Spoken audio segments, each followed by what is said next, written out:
And I'm sure a lot of people are going to be interested tonight. Great discussion tonight, folks. I have a person that's really knowledgeable in activism, advocacy, and the art of protesting, because it is an art and a science, folks. It's both has to do with the numbers of it as well as the nuance of it and when and how and where. So we have a great guest tonight, Ezra Levin, that I'll introduce in a moment.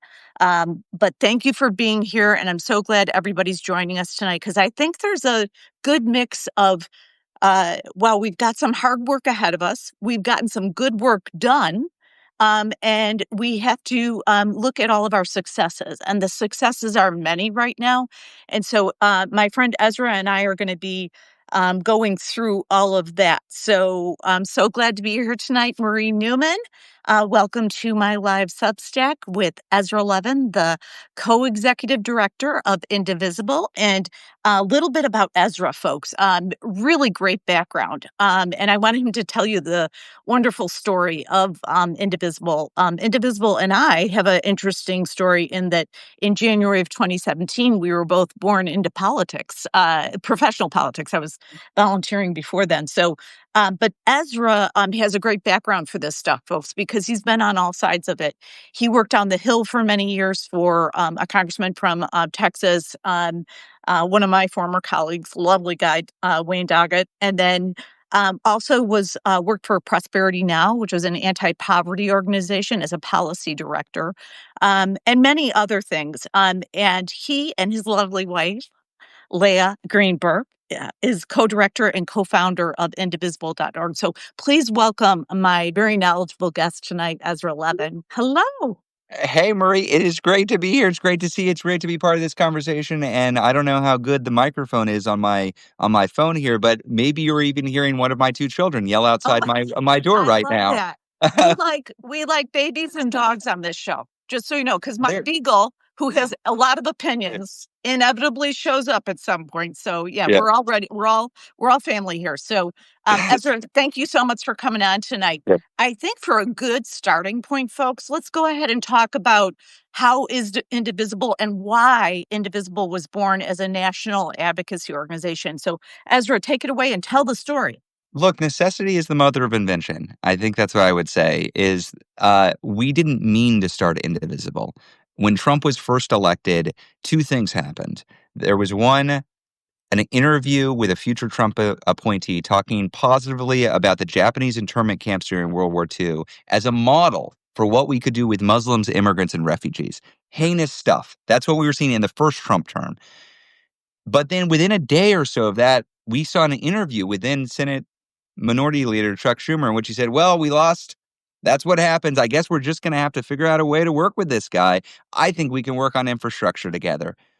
And so as of the end of 2016, there was a very realistic possibility that America's near-term future would be one in which the roads to our new internment camps were well paved with bipartisan dollars. And so we wrote Indivisible using our own perspective. This is my spouse, Leah, and me, our own perspective as former congressional staffers and advocates to say, no, we can actually say no to this.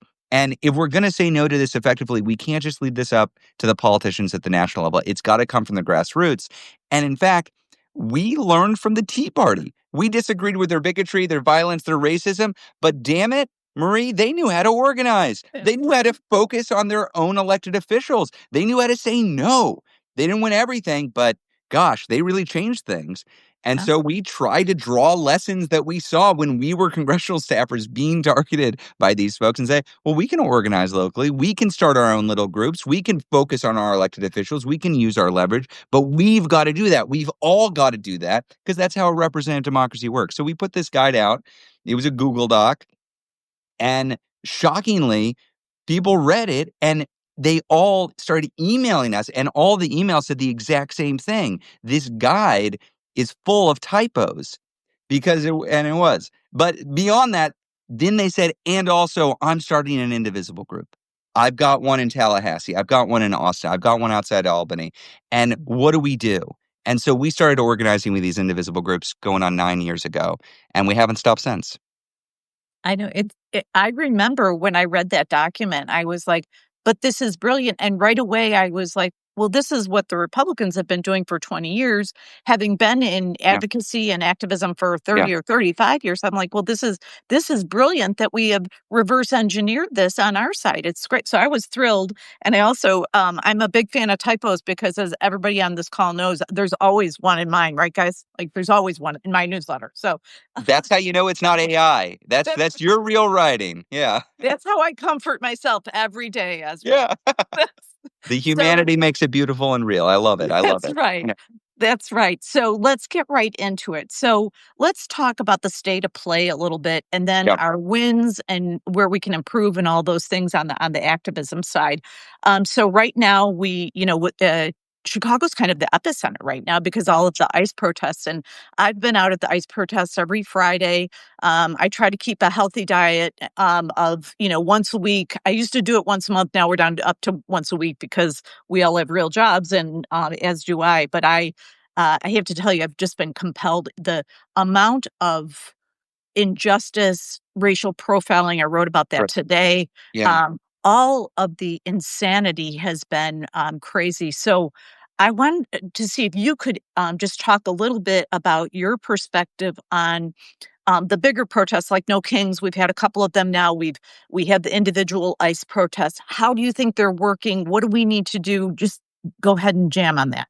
Yeah, I was just writing about this as well for my newsletter, and I think it's a really tough time to be organizing because we're organizing under a fascist regime. And look, our goals are simple. We want to reduce harm. We want to reduce the ability of the regime to do that harm and concentrate power in its own hands. And we eventually want to retake power so we can usher in an era of accountability. Those are top level goals, but why can't we achieve those right now? What's stopping us?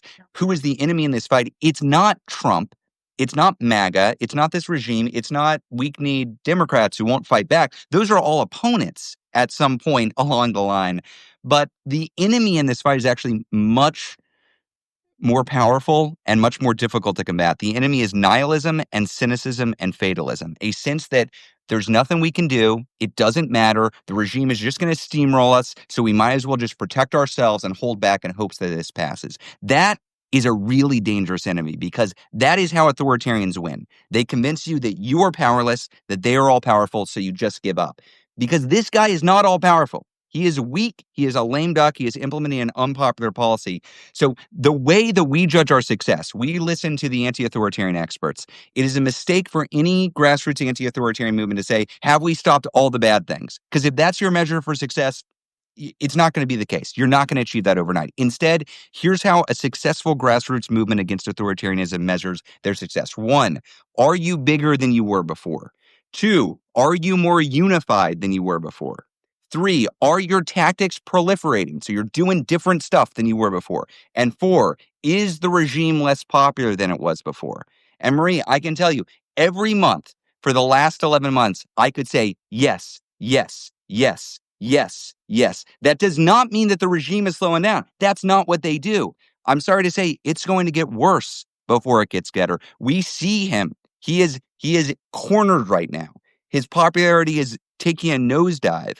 He is losing the support of his own party in this shutdown fight. He is invading and occupying American cities with National Guard from other states. He's terrorizing American communities with a secret police force. This is not the stuff that a popular leader with a feeling of security in his position does. These are the actions of a weak, insecure man who's on the way out and know his time is ticking and he's got to move fast. So how are things going? On the one hand, things are going like shit, Marie. They're terrorizing American communities and they're dismantling American democracy. On the other hand, we are building up the largest peaceful movement for democracy in modern American history. And that's going really well. Yeah. I, I couldn't agree more. Folks, be heartened. And one of the reasons I brought Ezra on this evening to represent Indivisible is that they have been through every permutation of this fight. So what I would say was the dress rehearsal was 2016 through 2020, right? Uh, And then we had a little bit of a respite where we could take a break. And then we got lulled into some complacency, folks. I'm not going to lie about that. And then we are back. So but we are seeing some improvement, right? We're seeing that, when you boycott these billionaires, they take a little pause. And it's just like anything else. Capitulation never, ever, ever works. Pushing back does. You're not always successful, but it is the sum total of the pushing back. I 1,000% agree. These guys are weak bullies. They are weak bullies and they're lashing out. And I think what we have seen time and time again is if you organize effectively against, they cower, they switch gears. They might not admit that they are defeated.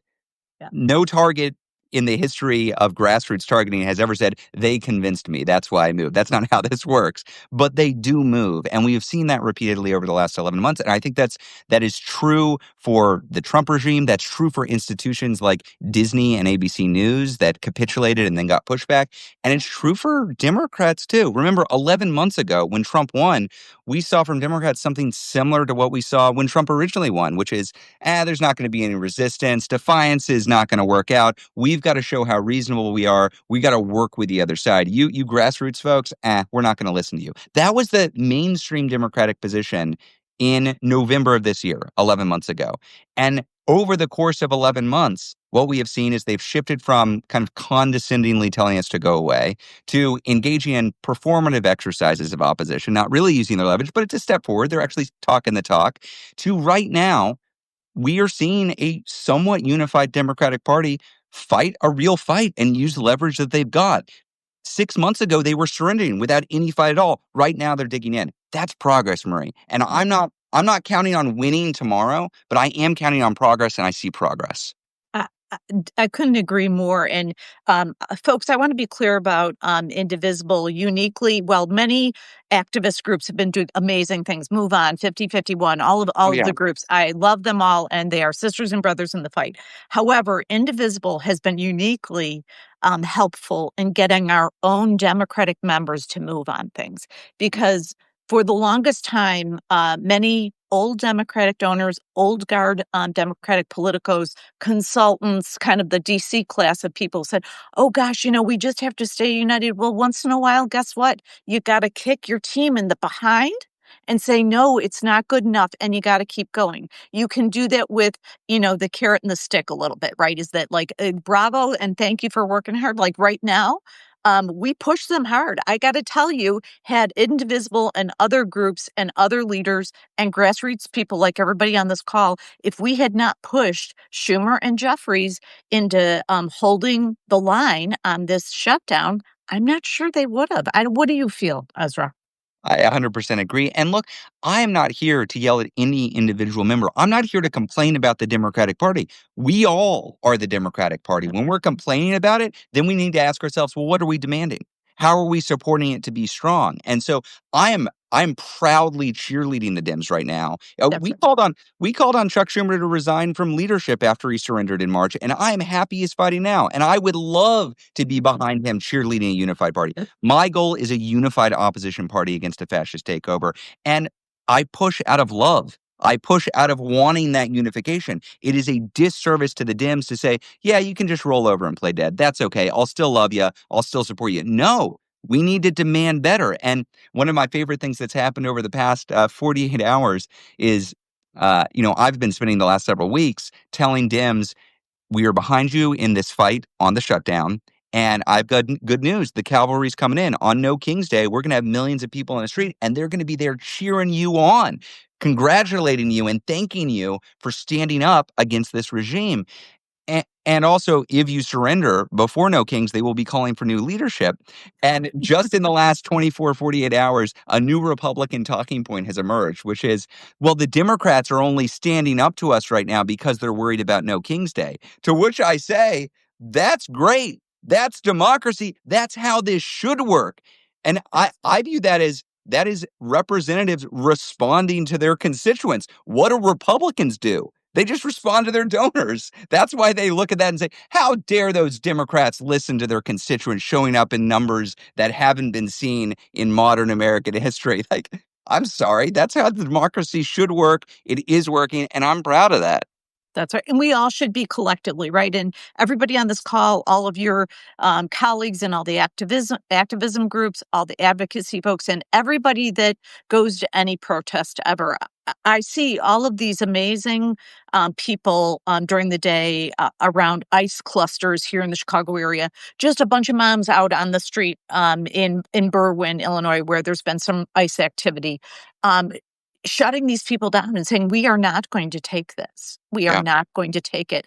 And I will tell you, I echo what you're saying is that I do all this with love. I've had a couple of former colleagues call me and they were a little cranky, Ezra. I will tell you because I'm beating them up a little bit. But I say that, look, I love you and I want you to succeed. But Yeah. guess what? Yes. Nobody does things that they don't want to do without being pushed, right? So Yep. my job is to push. Everybody on this call, your job is to push and then give them credit where credit's due. Like right now, we're winning this shutdown, That's right. folks. That's right. We are winning this like nobody's business. So that is due to all of the healthy and effective pressure we've put on our teammates, which are the members of Congress. So Yep. as long as we've been talking about it a little bit, let's talk about No King's Day. Can you share a little bit about what it is? And it's an extension of what has gone on. And for new folks on the call that are new to advocacy, a little bit about why it's so important. Well, let's give some historical context here Yeah. because in the first Trump term, the single largest day of protest was an incredible day of protest. It was around families, if families belong together in response to family separation, this horrific policy coming out of the first Trump term. This was in 2018. And on that day, we had 750 events nationwide, a huge historic set of events. It was roughly in scale the same size as the Women's March would happen the previous year. So 750 events, high watermark for single day protests in the first Trump term. In April for Hands Off, we had 1,300 events and 3 million people. On No Kings 1 in June, we had 2,169 events in 27 countries, 50 states, and every single congressional district in the country. No Kings 2, which is happening in 10 days on October 18th, we have more events and more RSVPs for it than we had for No Kings 1. No Kings 2 in 10 days is going to be the largest peaceful protest in modern American history. I can tell you that with confidence. So what is it going to be? Part of this, No Kings 1 was largely in response to Trump doing this ridiculous military parade for himself. It was a birthday parade for him. He wanted to look like a powerful leader. We made him look ridiculous and pathetic. No Kings 2 is largely in response to the crackdown on our First Amendment rights. He is invading and occupying American cities. He is terrorizing American communities. He is bullying communities, and he is threatening to bring down the hammer on peaceful dissent. What we know is that the best way to protect your First Amendment rights is to exercise your First Amendment rights. If you do not show up peacefully in opposition to this authoritarianism, you don't have those rights. He will steamroll you. So one of the things I hope is that this is enormous. Another thing that I hope is it's not just a one-day thing, that we successfully funnel people into productive on-the-ground organizing where they are calling the shots. So not just a one-day protest. No one-day protest in the history of authoritarianism has ever defeated the authoritarian. You have to engage people in persistent on-the-ground action. The number I have in my head comes from Erica Chenoweth and Maria Stephan, some of these experts in authoritarianism, 3.5%. 3.5% of the population, not on one day, but persistently engaged in organizing. In the U.S. context, that's 11 or 12 million. We were about half there on No Kings 1. We need to keep building. I hope we achieve that in No Kings 2. I have a funny feeling you're going to. Just the activity I'm seeing here is enormous, and it is probably another 50% lift from just the June protests. So I think that we're usually the Midwest is a good barometer for those things, and I see it. I do a lot of speaking engagements throughout the Midwestern states, and I see it. Believe me, people are super fired up. And you know what I love, Ira? I'm seeing a lot of folks that are brand new to the movement. Good. That's what I really want. It's heartening. And I would encourage everybody on here. There is no multi-million-dollar ad campaign. We're not spreading this through big mega donors that are making sure the word gets out. The way this gets out is word of mouth. It's everybody on this call saying, "Oh shoot, I got to find my No King's Day protest." And then when you do, go and notify everybody in your community. Make sure that people understand this is the place to be. If you want to be part of history, if you want to have fun dancing and singing and chanting and carrying around funny signs, awesome. You got a plan for October 18th, but it's up to all of us. Yeah. Marie and I, we're talking. I'm not the leader of this movement. You're not the leader of this movement. The leaders of this movement are all over the country, and they're people who raised their hand and said, "Oh, I guess I got to do something." That is who's leading this, and we need more of it. That's so right. Ezra, quick aside, indivisible.org is where you can go sign up and find your local protest, You correct? can't. You can find it at indivisible.org. You can find it at nokings.org. I don't care how you get there, but get there. I really do. I think there's too much in this ecosystem around how can we capture people's email addresses or their cell phone numbers so we can go and ask them for money sometime. I don't care about that. I want numbers of people out getting engaged productively. So by all means, sign up for Indivisible's newsletters. You'll hear from us sometimes. Sign up and RSVP for No King's Day. But the number one thing I want folks to do is show up and bring a few friends. And by the way, I'm just going to reiterate for folks that are just jumping on the call, the efficacy attached to the healthy diet, regularity, and consistency of protesting. So the Yes. more of these we have, the more we get under the Trump regime's skin and makes them feel incredibly uncomfortable, the more we see in direct proportion his plummeting polling. So Yes. his general approval has gone from high 40s to I think the aggregate median number now is 39.5 across all of the various topics. Yeah. That's amazing, folks. And that's because everybody on this call keeps on chipping away at these issues. So get out there on October 18th. And one more time, that's indivisible.org or nokings.org, right? That's That's right. perfect. Yes, please do. So let's talk about how this movement continues to build and why it's working. So Yeah. we've seen big things happen, right? Is that Jimmy Kimmel was taken down, the world ignited and went on fire, and Yeah. he was brought back. ABC kind of kowtowed and apologized to everybody. Same Yep. with Harvard pushed back, right, and said Yes, we're not that's going right. to let you get away with this. They won. Largely California did some good things and they pushed back. Right now, our governor, J.B. Pritzker here in Illinois, is pushing back. That's right. And you know what? There's a lot of dancing and, Yes. coming back a little bit, coming forward. So I fully expect him to do the taco, which is chickening out, right?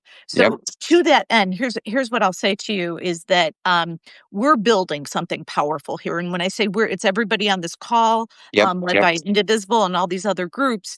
But there's this notion, I wrote about this a few weeks ago, and people were very curious about it, the notion of mass non-cooperation or a Yeah. general strike, Yeah. typically run by unions and activists, right? Yep. Yep. So what I'd like you to talk about is the historical kind of significance of that, and then how that will drive us into a non-cooperation period or a general strike potentially in 2026. So I'm going to give the floor to you, Ezra. Yeah. So I think it's really important to be diversifying our tactics in this way. And I think there's a natural evolution of the movement in that direction. For the first several months of this year, we were very focused on elected officials. That meant members of Congress, state legislators, governors. And there's some real good that you can do there, but I don't think it's adequate because this regime is not just bulldozing or bullying Democratic or Republican lawmakers. It's also bullying media institutions, law firms, universities, businesses. We see this with our own eyes. Most of the time, let's be real. Most of the time when it bullies one of those institutions, that institution has been folding. For every Disney or ABC News or every Harvard that you can name, there are 5 to 10 other big institutions that have said, oh, okay, we'll just go along with you. And there hasn't been a rapid response. No, the people don't want this. What worked with Disney? There was a clear connection between pressure from the regime and capitulation. There was a target who actually cared what we thought. These were left-leaning leaders of Disney who didn't want to be not welcome company at their next cocktail hour. We had a specific demand that they could give on. They could put Kimmel back on, and we had millions of people engaged in pushing back. And all of this went down over the course of a small number of days, not multiple weeks or months. It was something bad happens, we respond, we put the pressure, there's a clear demand, boom. And that's important for Disney, that's important for ABC, that's great for Kimmel, but that's not the point. The point is not just them. The point is the message it sends to every other media institution who thought, oh, well, if I get pressure, I'll probably just cave too. We want them thinking, oh, shit, if I cave, maybe they're going to come for me next. We want them factoring that into their political calculus so more people stand up. When we say courage is contagious, this is the other side of courage being contagious. because they factor in this pressure might come, and we need to do more of that. So coming out of No Kings One, we trained hundreds of thousands of people in these principles of strategic non-cooperation, which again is not focused on members of Congress. It's focused on businesses, media institutions, universities. How can you use the leverage that you've got to focus on these institutions and help them see that it's in their own interest to start pushing back? That is individual campaigns like we've seen on Harvard or other universities or media institutions. But you're pointing to something bigger. You're pointing to something huge, historic, a general strike. Here's what I would say about a general strike. General strikes are very easy to call for and very difficult to execute on. That's important because if you call for a general strike and you say, we're going to do this now, and then you don't have the goods, the message you send is that you are weak and the regime can steamroll you. So we should not just call it and then fail to deliver. One of the things we were able to do with Disney was call it and deliver the pressure. That is Yeah. very important. Not going to lie, you can bluff sometimes, but you can't bluff in big ways. That's very dangerous. So the way I see it, with each of these protests that we've been putting together, starting with in February, March with the town halls, leading to the April hands off, to May Day in May, to No Kings in June, to John Lewis Day of Remembrance, Good Trouble Lives On in July, to Labor Day in September, to No Kings 2 in October, we are building the movement. We're picking more people in. We are convincing people that it's worth their time to get involved. And we need to keep on doing that headed into 2026. Right. Because what we know historically is that a very typical inflection point for authoritarian regimes is when they suffer a loss at the ballot box. So they have elections, they don't like the outcomes, and then they use, I don't know, a secret police force or a National Guard to subvert the election results. And in that moment, if you are not able to actually show that you have popular opposition to the regime in a general strike, multi-day, possibly multi-week kind of way, Yeah. it's very hard to come back from that moment. So in my mind, we are building towards that kind of display of force. And also, I want to be real, we don't have it yet. That's right. And I think that's important for everybody to note is that while we're not there, we are well on our way, though. Yes. I will say Indivisible and Move On have done great trainings around how to protest, why it's important, and how we build the movement over time. And these are critical issues because Ezra is so right. We want to be successful and we want to make a point. And the importance of having a specific ask. It's not unlike the shutdown, right? Is that the Democratic leadership, I mean, I'm going to give it to Schumer and Jeffries, and I've been angry at them for at times, right, over the last 10 months. But they did it. They had one specific request about the Obamacare subsidies, bring them back and hold them. And they've stuck to that. And now we have them on the run. We are winning in these shutdown, folks, way winning, not even by a little bit, by a lot, not just in polling, but you can see it on the Hill that Republicans are rethinking things. And now there's lots of complexity around the Epstein files and a bunch of silly things. But just to stay on target here, Yeah. all of this is working in coordination with the other. Can I just tell you a little story about that? Oh, love it. I 1,000% agree with you that there are stated demands now. I can't. I spent the month of August railing at Schumer and Jeffries that they need to have a demand. They were saying vaguely they were going to fight, but just as in March, there wasn't a clear demand, and without that we don't have anything. We can't go into the negotiations. Yeah. And then after weeks of that kind of pressure, and it wasn't just me, it was all over the country, people saying, okay, what are we actually fighting for? You've had 6 months to come up with it. I was worried they were just going to surrender. But instead of that, they did, to your point, they stated their demands. And what that created, it allowed us all to say, okay, that's the play.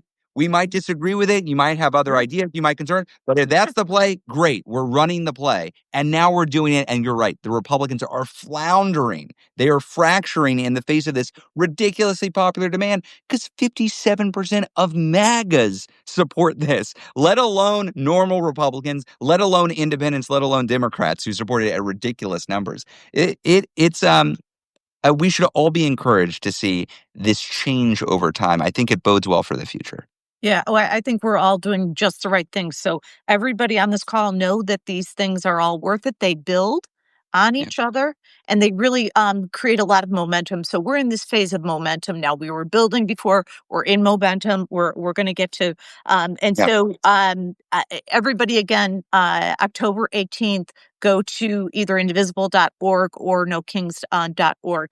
I do have one question I ask my guests at the end every time, Ezra, and I like people to be aware of things. So on Sundays, I have a show on WCPT called Ignore at Your Risk. So I ask that question of my guests is, what do you think we're ignoring at our risk? I'm going to say something here that I think at first you're going to say, what do you mean we're ignoring it? It's all over the news. It's about ICE, because I think there is a rich debate within Democratic circles about whether immigration is a quote unquote loser issue for us. And we shouldn't focus on ICE. But ICE right now is in the news. We're seeing what they're doing in Chicago. We're seeing what they're doing in LA. We're seeing what they're doing around the country. But I think the thing that folks haven't really baked into their political or organizing analysis is the ICE we have today is the ICE that they built before they got $171 billion in the big ugly bill. ICE was just funded to the hilt, but that money hasn't started flowing yet. They're going now on a hiring spree to get all the Proud Boys they can into ICE. They are going to start funneling this money into communities around the country. If you think it is bad now, based on the pictures you're seeing, this is the underfunded version of ICE. They have passed the bill where the money will start flowing soon. So I see all these quote unquote smart political analysts saying, well, I don't know about immigration. Sure, these individual instances are unpopular, but Democrats should really just focus on healthcare or jobs. That's a loser.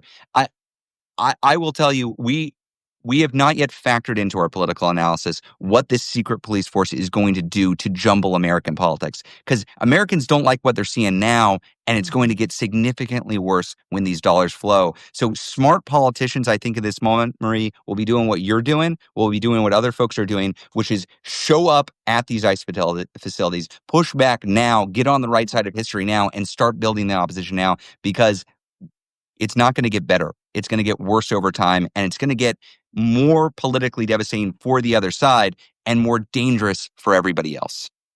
By the way, I just want to remind everybody about all the history that we know, right? Is that in all of these fascist regimes, there's some form of secret police, and Yes. frequently it involves xenophobia. Yes. Frequently. So Yeah. in Italy and in Germany, it was exactly the same. And in Russia, by the way, that they built these anti immigration police forces and then evolved them into being just police that go and scoop up anybody. That's So right. we're seeing right now racial profiling like I have never seen in my life. It is, it not just makes me tearful, it makes me enraged. I Yep. just can't even but to that end, folks, I think Ezra brings up a great point is that we must fight ICE. Now, I'll give you a little bit of good news because we're about good news and warnings tonight. So the good news out of this is that I do see that their recruitment is down 20%. Oh gosh, that's too bad.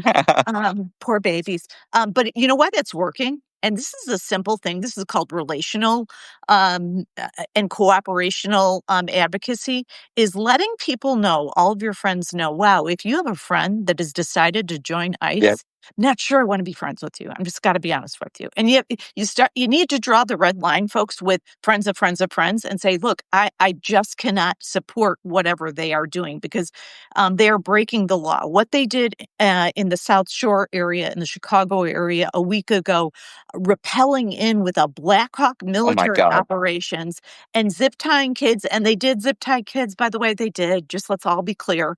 And they scooped up 37 people, I think 35 of which had to be let go because they did absolutely nothing wrong and had no record.